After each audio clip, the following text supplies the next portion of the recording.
많은 분들이 이제 지금도 마찬가지입니다. 부부 인연에 관해서 이혼을 하고 싶은데 끝까지 갈 수 없는데 또 백세를 사는데 이렇게 맞지 않은 사람과 어떻게 갈까? 혼자 살려고 하니까 내가 함께 했던 세월도 있고 또 자식이 아직 결혼을 안 해서 이것이 혹시나 뭔가 잘못되지 않을까? 또 내가 살아가는 길에 여자 혼자 산다고 남들이 나를 함부로 보지 않을까? 이런 어떤 두려움을 또 많이 가지고 계시는 분들이 있습니다. 이것 또한 우리가 가지고 있는 정보 안에서 이런 두려움이 일어나고 있더라. 결혼 생활을 왜 하려고 처음에 결심을 했는가? 이걸 잘 봐야 됩니다. 왜 우리는 혼자 살지 않고 결혼을 하려고 했습니까? 어떤 남자가 나 앞에 나타나서 나에게 너무나 잘해주고 나를 사랑한다고 얘기했고 나와 결혼하고 싶다라고 얘기를 했고 여자의 입장에서 누군가가 나와 결혼을 하겠다라는 남자가 나타난다는 것은 나에게는 굉장히 큰 영광입니다. 나를 그만큼 소중하게 생각하고 있구나. 나에 대한 가치를 정말 가치 높게 평가하고 있구나. 그러니까 남자가 결혼을 한다라고 우리는 알고 있었습니다. 자, 그런데 이제 결혼을 해보니까 생각보다 다른 모습으로 결혼 생활이 진행이 되는 겁니다. 자, 이랬을 때 첫 번째 내가 결혼을 선택한 나의 영혼의 하나의 결심을 여러분들은 아셔야 됩니다. 결혼을 할 때 나의 영혼은 어떤 결심을 했는가? 영혼의 결심이 딱 빠지고 나다 보니까 이 영혼의 결심을 모르고 그냥 우리가 육신적인 입장에서 에고적인 입장에서 남녀 관계를 바라보니까 결혼 생활이 이제 마무리돼야 되는데 이 마무리 면에서도 굉장히 헷갈리기 시작합니다. 왜냐하면 영혼이 왜 처음부터 이 남자를 만나야 되는지 이 여자를 만나야 되는지 영혼의 목적을 우리는 완전히 간과했기 때문에 헷갈립니다. 그러려니 하고 살면 되지 아니면 참아야지 하고 살았는데 막상 어떻게 됐습니까? 내 안에 모든 가슴이 터지고 정신적인 병이 올 정도로 힘들어지는 겁니다. 그리고 이제 세월이 100년까지 살아라 라고 하니까 앞으로 살 길이 많이 늘어나니까 이런 감정적인 상태로 부부생활 유지하기가 너무나 두려워집니다. 자, 그런데 이제 우리가 한번 봐야 됩니다. 나의 영혼은 왜 혼자 있지 않고 부부라는 하나의 이런 인연을 맺으려고 했는가? 그 원인은 바로 영혼이라는 것은 혼자서 독립적으로 이 지구의 환경 속에 살아갈 때 영혼이 가져가는 정보는 굉장히 약합니다. 영혼이란 에너지는 누군가가 나와 함께 부딪힘을 해줄 때 여기에서 영혼은 또 다른 에너지를 생산해낼 가능성이 높아집니다. 스스로 혼자 있다가 영혼이 살아갈 때는 정보 부족으로 더 이상 진화하기가 힘들어지더라. 그래서 많은 사람들이 어느 정도 성장이 되면 결혼이라는 관문을 반드시 통과해야 된다라고 인간 세상에서 설정해 놓은 것이 영혼의 입장에서는 혼자 살기에는 내가 가져가는 정보가 워낙 약하니까 그래서 부부라는 것을 반드시 만들어서 여기에서 에너지가 부딪힘 현상을 통해서 많은 새로운 에너지를 만들어내기 위해서 결혼이라는 것을 만들어냈다라는 겁니다. 이걸 완전히 모르다 보니까 영혼이 빠진 결혼 생활을 딱 바라보다 보니까 답을 못 찾는 겁니다. 막상 현실에서 남편의 모습, 남편과 나의 관계에서 이것은 아닌데 영혼의 목적을 완전히 모르다 보니까 계속 이 관계를 가야 될지 이 관계를 끝내야 될지 어떻게 해야 될지 계속적으로 헤매는 겁니다. 이 헤매는 이유가 바로 영혼이 무엇을 하기 위해서 내 남편을 만났나 이걸 딱 빼버리니까 여기서 헤매는 겁니다. 그러면 반대로 영혼이 이제 무엇을 하기 위해서 남편을 만났나 아는 순간 어떻게 됩니까? 결정이 빨라진다. 영혼이 이제 알게 되는 순간 이 부부 관계를 이제 계속할지 아니면 여기서 마무리할지 아니면은 조금 더 가다가 마무리할지 영혼이 딱 이제 일어나는 순간 결정이 나버립니다. 결정이 난다라는 것은 무엇을 의미합니까? 또 다른 길을 걸어갈 수 있는 하나의 희망을 만드는 것이다. 어떤 것도 결정이 나지 않은 상태에서 계속적으로 있다라는 것은 시간이 이제 미궁 속에 빠져버립니다. 마치 그 늪지대에 빠져서 계속 허우적대는 것처럼 이것이 우리가 지금 현재 경험하고 있는 우리가 얘기하는 무늬만 부부 같은 집에 한 공간이 있지만 어떤 것도 통하지 않고 너는 너대로 나는 나대로 자식들 결혼할 때까지만 이 관계 유지합시다. 아니면 우리가 뭔가 재산을 읽어놓은 게 있는데 이것이 조금 법적으로 정리가 될 때까지 관계를 유지합시다. 자, 이런 식으로 우리는 무늬만 부부를 유지를 많이 하고 있습니다. 이래 됐을 때 영혼적인 입장에서 어떤 일이 벌어지는가? 그것은 바로 시간이라는 이 에너지 속에서 우리는 시간의 미로 속에 빠져들고 있습니다. 시간은 앞으로 나아가고자 하는데 미로 속에 빠진 시간대에 내가 살게 되면 어떤 일이 벌어지는가?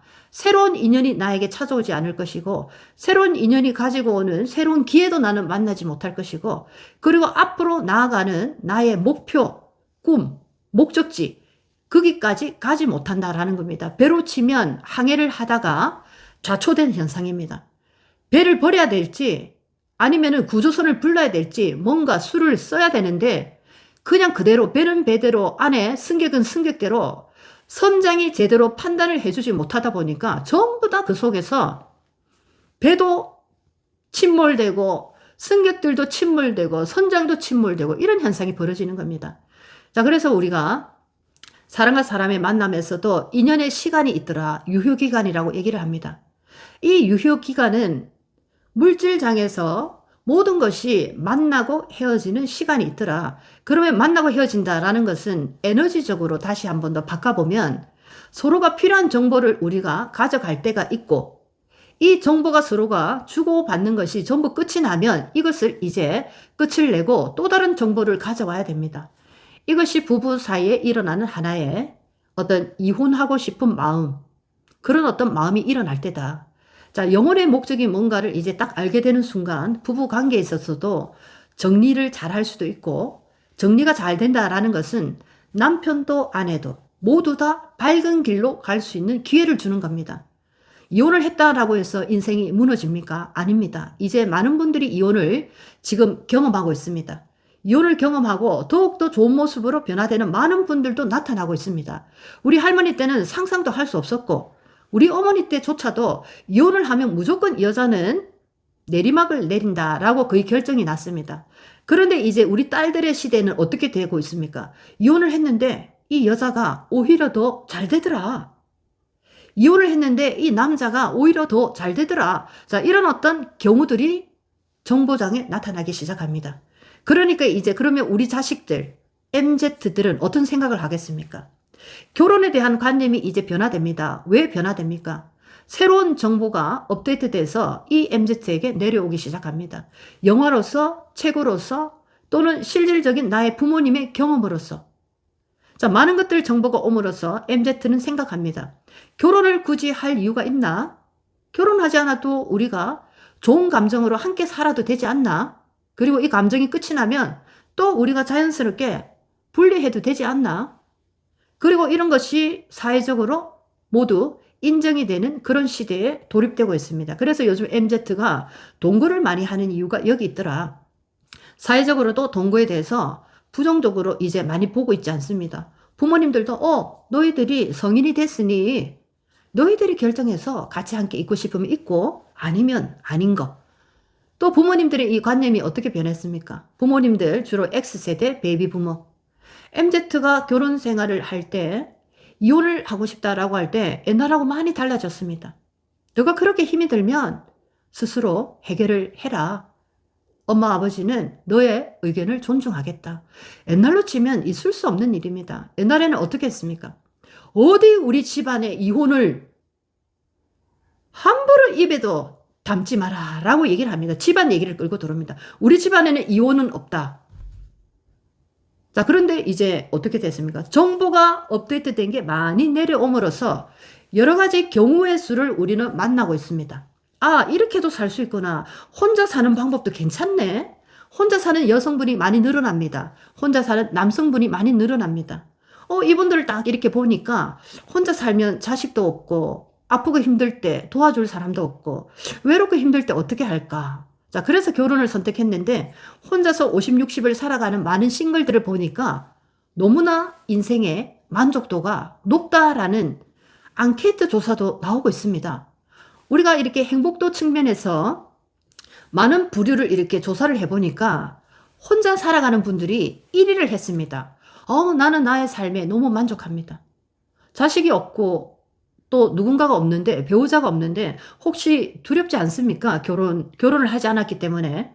그런 질문을 하니까 이분들이 의외로 대답을 저는 그쪽에 그렇게 신경 쓰지 않습니다. 그리고 요즘 사회적인 제도가 워낙 잘 돼 있기 때문에 혼자 있다라고 해서 어떤 어려움이 왔을 때, 뭐 건강적인 문제가 왔을 때 여기서 돌봄을 내가 그 서비스를 못 받는다, 이런 생각을 하지 않습니다. 자, 그런 생각을 합니다. 예, 이렇게 우리가 살아가는 환경 자체가 정보가 어떤 것이 들어오느냐에 따라서 굉장히 많은 변화를 가져가고 있고, 그중에서 부부 인연 또한 마찬가지입니다. 정보가 너무 많은 것이 들어오다 보니까 부부 인연도 이제 다르게 생각을 합니다. 굳이 우리가 끝까지 이렇게 갈 이유가 있나? 남편과 아내가 의논을 할 수가 있습니다. 우리가 이제 감정적으로 뭔가 많이 막혀 있고 우리는 어느 정도 여기서 뭔가 결론을 내도 충분히 가능할 것 같습니다. 당신도 당신 인생에서 새로운 에너지를 만들어서 당신의 인생을 살아가고, 나도 나의 인생에서 새로운 에너지를 만나서 우리가 그렇게 따로 한번 분리해서 사는 것도 좋을 것 같습니다. 그렇지만 우리의 자식과 우리가 해야 되는 부모의 역할은 여전히 똑같이 공동으로 남아 있습니다. 여기에 어떻게 생각합니까? 둘 다 동의합니다. 얼마나 독립적인 모습, 각각이 전부 다 행복한 상태. 이혼이 만약에 많은 분들에게, 엄마, 아빠, 자식들에게 모두 다 각각이 행복할 수 있는 조건을 충분하게 올려줄 수 있다면 그 이혼은 굉장히 건강한 이혼이 될 것입니다. 결혼을 한 이유가 뭡니까? 우리 각각이 전부 다 행복할 수 있는 조건이 결혼이 되지 않을까라고 해서 결혼을 했고 자식을 만들었고 하나의 집안을 일궜습니다. 그런데 결혼을 막상 만들어 보니까 여기에서 너무나 많은 어려움이 생겼습니다. 자식은 자식대로 불평불만이 늘어지고, 부모는 부모대로 합이 맞지가 않고, 그래서 가정이 전부 다 분리가 되고 너는 너대로 나는 나대로, 이것이 우리가 이때까지 살아왔던 가정이었고 부부 관계였고 자식과 부모의 관계의 모습입니다. 그러면 이제 반대로 한번 생각해 볼 필요가 있습니다. 조금 더 다른 방면으로. 엄마는 엄마대로 행복할 수 없을까? 아빠는 아빠대로 행복할 수 없을까? 아들은 아들대로, 딸은 딸대로. 전부 다 분리해서 우리가 전부 행복할 수 있다면 그것만큼 좋은 게 어디 있나? 결국에 우리가 모두 합쳐서 가정 속에, 가족 속에, 부모 자식 속에 최고의 행복을 만들고자 그렇게 우리가 인연을 맺었는데, 이것이 실패를 했는데 굳이 이 방법대로 갈 이유가 있나? 그러면 각각 한번 솔로로 우리가 행복을 최상으로 만들어 보자. 그리고 우리가 언제든지 원할 때 만나서 맛있는 식사하고, 우리가 또 영화도 같이 보고 좋은 얘기도 나누고 이런 관계도 좋지 않을까? 자, 이런 어떤 생각이 이제 나타나기 시작한 겁니다.